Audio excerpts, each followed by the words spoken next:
Il est impossible d'apprécier une grossesse pendant l'accouchement. Comme la femme enceinte ne tient pas compte de la douleur pendant ces périodes de grossesse, mais elle marche vers la fin. Alors que la joie du Seigneur soit ta force et ton partage, comme Daniel qui souriait dans la fosse au lion. La foi, c'est accepter ce que le cœur a reçu, la parole de Dieu dans les circonstances, comme Daniel était dans la fosse au lion, mais la révélation n'était pas dans la fosse au lion. Combien de lions ont dû tuer des hommes, mais aucun lion n'a pu dévorer Daniel dans la fosse au lion à cause de l'atmosphère de l'alliance. Quelque chose qui devrait te tuer peut parler en ta faveur.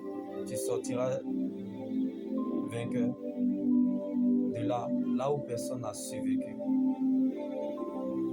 Comme Daniel dans la fosse au lion. La foi, c'est voir ce que les yeux n'ont pas encore vu. Car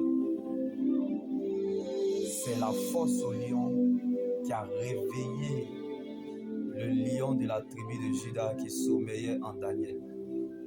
Je prie que là où tu es, que Dieu redresse cette situation en ta faveur et que ces épreuves réveillent la chose de Dieu qui est en toi.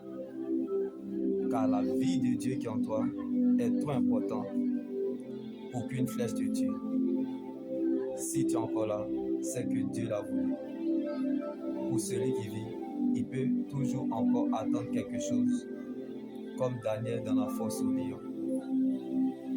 Ce que Dieu n'a pas dit, il a caché, afin d'éclater sa gloire.